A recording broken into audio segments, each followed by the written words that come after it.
वो गटर है,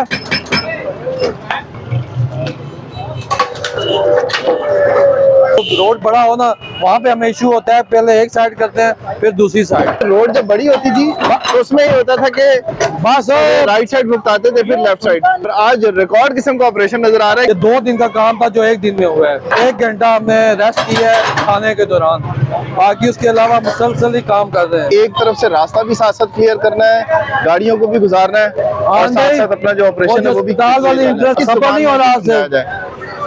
आप इसको 2 दिख जल्दी करें।